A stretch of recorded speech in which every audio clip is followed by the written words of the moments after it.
insemination. But the reality is that another AI is fast becoming part of their businesses too.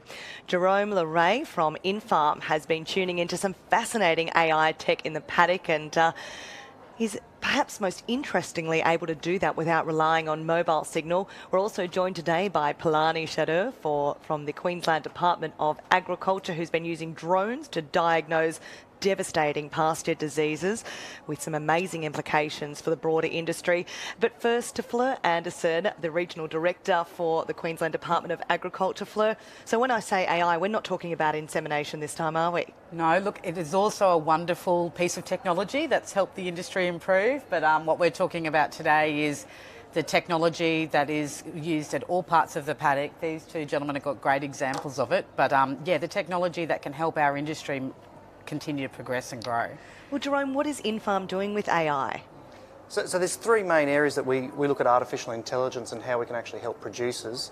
The first one is how we use big data to look at cows, water and weeds. And so looking at where are our weeds, how do we optimise or just only spray where the weeds are? That's the first one. The other one is how water moves across the landscape, and so how can we slow, spread and soak that water to grow more grass. It's both great from a production and an industry point of view, but it's also great from an environmental point of view, looking at reducing sediment runoff to the reef. And then on the cow side, how do we use AI and cameras that are already on watering points to be able to augment that and bring health information about cow-calf pairings, pink eye, all those types of things to the farm gate without internet. Dumb it down for me. How is that possible without internet? So how do we actually train the AI to be able to do that? Yeah, well, how do you do it without internet? Absolutely. So we've got a camera, takes photos. We then have a program. It's like, think of it like Tinder for weeds or Tinder for cows. Is this cow or a calf? Yes or no? And you swipe left, swipe right. And that's how we train the AI system. And then from there, we actually have an embedded computer that does it in near real time without the requirement to have big amounts of internet, or any internet in fact. Is there possibility for this technology to evolve for other applications in agriculture? Anything you can see, we could theoretically identify and create an AI system to be able to deploy it. So that's big blue sky, but we've got to look at what are the next things that producers need, develop those systems and then deploy them to make sure that we're actually helping the people that are feeding and clothing the world. That's so interesting you say this. We had David Foote in here a little while ago. No, my mistake, Gary Edwards from AAM, who was telling us about how they use AI to immediately know the weight of their chickens.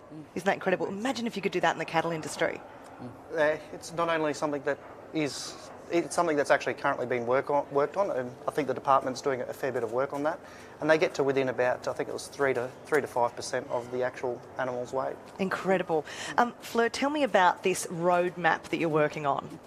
Yeah, so the department has developed an Agtech roadmap, and I guess what it seeks to achieve is lay out the opportunities that are ahead of us and help connect producers to things that are scale and farm ready, opportunities that are and what programs are already existing out there.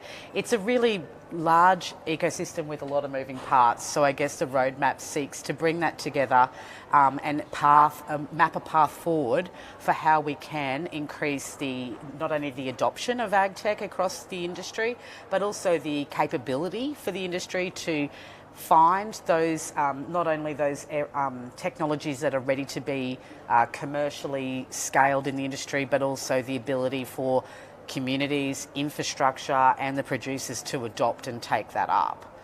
I'm curious, Palani, how are you using drones to detect disease in pastures, and what are the implications of what you're working on?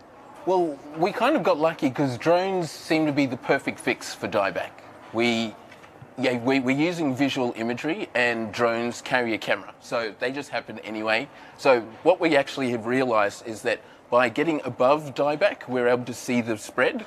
We're also able to then use the drones to actually match and point out all of the different colour variations, which then we're hoping we'll be able to correlate those colour differentiations with dieback, so we can actually spot it before the dieback occurs in the paddock. Can we talk about what a significant evolution that is? Because at the moment it requires our retinas to kind of go, hey, this looks like a problem over here, and we're not all that good at it. Yeah. Well, when it comes down to it, humans suck when it comes to categorizing frank. color. Yes. Yeah. To put it quite simply. So as long as the sun moves position, the way that the light reflects off the grass is going to look different, which means it's going to look different from the morning through the day through to the evening. It also looks different depending on what's next to it. So I don't know if you've seen the optical illusions, where they'll put the same color green up, but they'll have different colors between them. All of those shades of green then look different. So we've gone from subjective viewing to now actual quantifiable and objective data.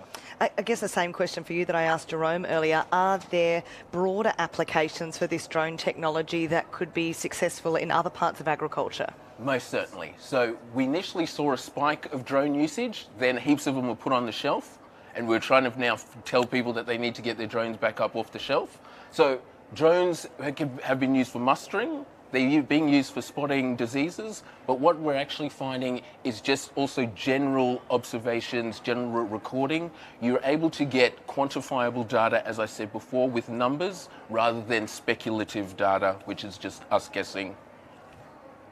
There's a young gentleman here called Luke Chaplin who we interviewed a few days ago that you're aware of, Sky Kelpie, and he's actually built a gaming system, kind of tapping into how much the world loves gaming at the moment, on practicing using a drone. So you can go and crash it out in a pretend paddock and kind of get qualified in a simulated environment beforehand. Those kind of smart advancements work really nicely in hand with what you're talking about with Agtech. I'm curious to know if you're seeing, Fleur particularly, a change in the reticence we saw a few years ago when it comes to Agtech adoption. There was a period where there was this explosion of half-baked ideas and farmers were getting really weary of trying it out. Yeah, absolutely. And I think that farmers have a great, we call it a bullshit radar. You know, they can pick it out if it's going to work and it's not. And I think there's often these statements around that farmers or certain industries are slow adopters of technology. I refute that. I say the farmers I've seen are fast adapters of technology when it's the right technology. They're just not interested in experimenting with things that may or not work. So once they identify something that's going to work for them, they'll take it up like that. So I think that the industry is ripe for the right technology. But of course, in this start of this Agtech boom, we found a lot of solutions looking for a problem. You know, there was a lot of technology and things out there that sounded novel, sounded cool, sounded a bit unique, but it wasn't actually based and rooted in solving a genuine everyday problem that had commercial value for the producers. Once those tech guys can actually nut that out, or people are actually putting that at the base and the root of their development, the technology, I believe, won't have a problem with adoption. And there's a lot of great ag tech now that is just part and parcel of operation. Everyone's using the likes of FarmBot. That's they're right. super common. Yeah. It's wonderful to see. I look forward to seeing the roadmap that's come out of the department. Wonderful to see you all today. I've got to ask you a couple of quick fire questions. Palani, Fleur, Jerome, if you were a breed of beef cattle, what breed do you think you would be, Palani? Definitely Wagyu, because I like to be pampered. Oh, nice. Fleur? Well done. I was going to say a nice grey Brahman, because I like the north of the country, and I don't know, I just like I'm feeling they're grey at the moment. animal. They're beautiful. They're majestic. Yeah. Jerome? For me, it'd be a centre pole. I've got low birth weight EBVs, explosive growth, and then I flatten out. So, You win best answer to that question out of the last 5 days. Hey, we're going to be demystifying DNA next and learning a bit about the grant gateway that makes it much more accessible to tap into Agtech financially. Don't go anywhere.